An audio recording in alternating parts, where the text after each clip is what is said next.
E agora eu vou chamar aqui, eu acredito que seja o senhor Alexandre, que está representando nessa oportunidade a senhora Sandra Sabino, a senhora Sandra Sabino, que tem participado aqui de muitas atividades do Fórum DCNTs, é uma importante parceira. Ela atua na Secretaria como secretária executiva de Atenção Básica, Especialidades e Vigilância Sanitária na Secretaria Municipal de Saúde de São Paulo. Senhor Alexandre, muito obrigado pela presença, e a fala agora que a gente vai ter vai ser sobre o seguinte aspecto: quais ações do SUS deverão ser priorizadas para melhorar o cenário do diabetes no Brasil? Eu gostaria de, pegando o gancho com os alinhamentos que os outros expositores, os outros painelistas fizeram, e dentro dessa temática que foi proposta para o fórum hoje de acesso, né, e educação para a qualidade de vida, e dentro do que foi incumbido enquanto representantes da Rede Municipal de Saúde,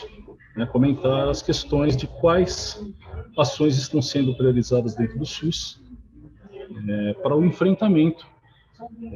especificamente, né, das DCNTs em geral e da diabetes especificamente, que é o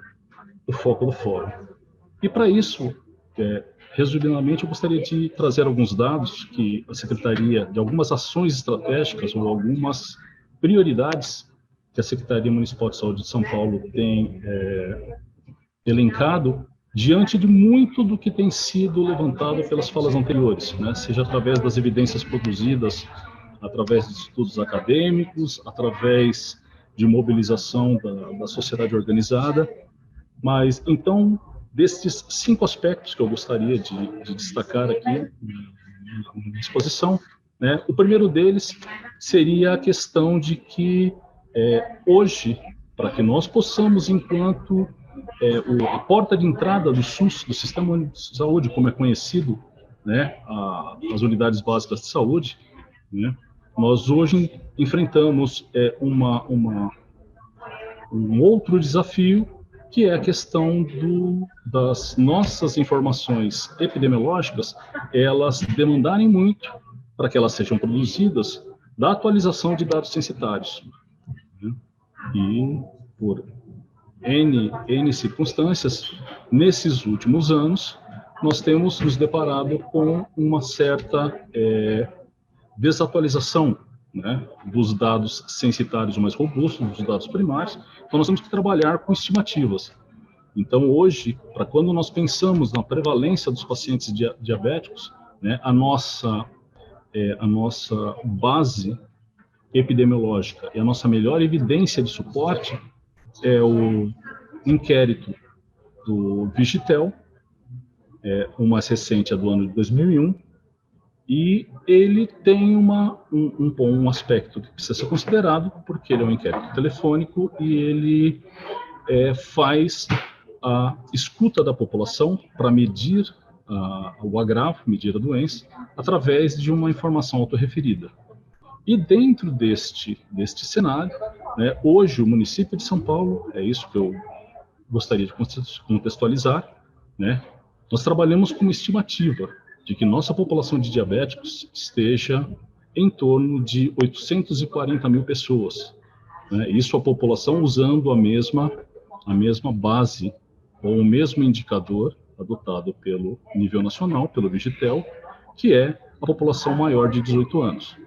Porque o Vigitel ele perguntou para a população, né, quem se identificava, né, com o diagnóstico de diabetes, sem a distinção entre o diagnóstico do diabetes tipo 1 e tipo 2. Então, em cima disso, hoje, nós trabalhamos a estimativa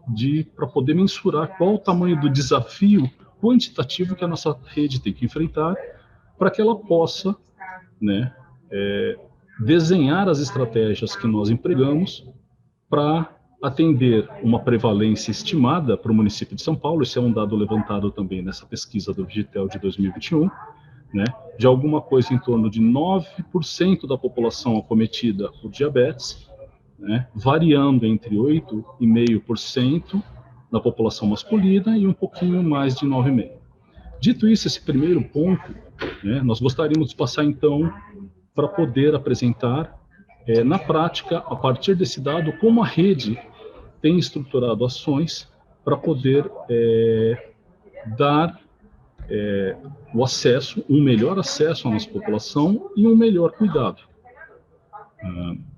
Uma outra frente que foi citada em relação aos insulinodependentes, né, o nosso programa de automonitoramento glicêmico, né, ele atende, ele tem em torno de 130 mil pessoas cadastradas que recebem periodicamente, né, continuamente, tanto os insumos quanto o monitoramento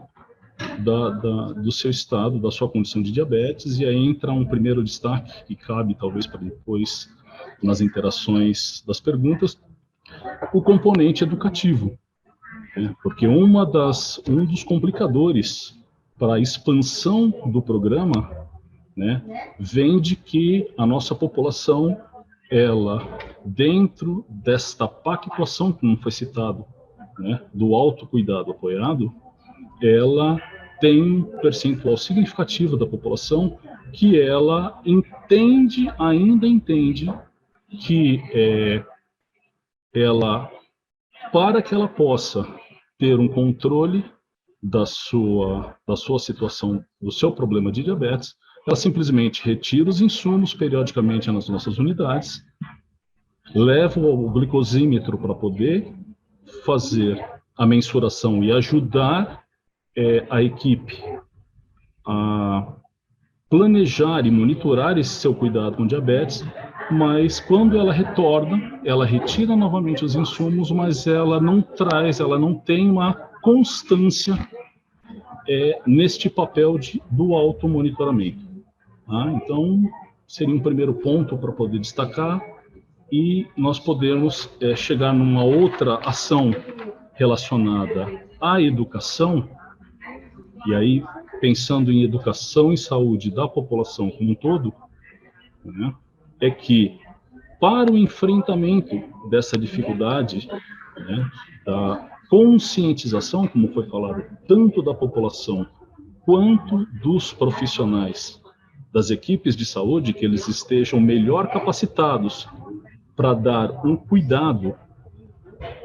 longitudinal, um cuidado qualificado para o monitoramento da diabetes no município de São Paulo, o município lançou esse ano um programa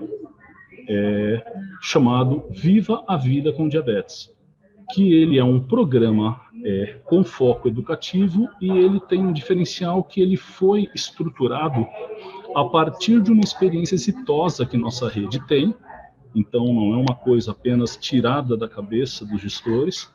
foi um aprendizado construído conjuntamente com as nossas equipes de saúde, para que agora ele possa ser espelhado. E nesse ano agora de 2022, nós já formamos em 2 turmas, através de educação permanente por ensino à distância, porque nós passamos por todo esse processo. Também talvez seja interessante nós situarmos que, quando nós falamos de educação permanente para profissionais, né, existe todo, num sistema de saúde peculiar como é o sistema de saúde municipal de São Paulo, pelo tamanho que ele tem, você precisa de outras ferramentas, você precisa estruturar todo um processo de educação. Então, foi construído o curso em parceria com o nosso órgão de educação em saúde, que é a Escola Municipal de Saúde, né? E neste ano já foram formados 854 profissionais através das 2 primeiras turmas que nós ofertamos. Né? Além disso, né, atuando num enfrentamento em outra dimensão desta questão da educação em saúde, e aí agora pensando um pouco no que foi falado do autocuidado apoiado, dentro das ações articuladas para as doenças crônicas não transmissíveis, Nós temos um outro programa chamado Cuidando de Todos, em que já foi implantada, está sendo sustentada através de uma ampliação e uma consolidação do uso desse instrumento pelas nossas equipes de saúde, uma ferramenta chamada Plano de Autocuidado Pactuado, que ele vem materializar e instrumentalizar as nossas equipes para que exerçam esse papel que tem sido colocado aqui nas falas anteriores, de que para que nós possamos melhorar o nível de conscientização da nossa população, nós precisamos que os nossos profissionais eles estejam melhor preparados e mais engajados com a temática, né, da diabetes, para que eles possam efetivamente trabalhar num outro braço que nós temos como ação estratégica, que é a detecção precoce, o mais precoce possível. Isso, inclusive,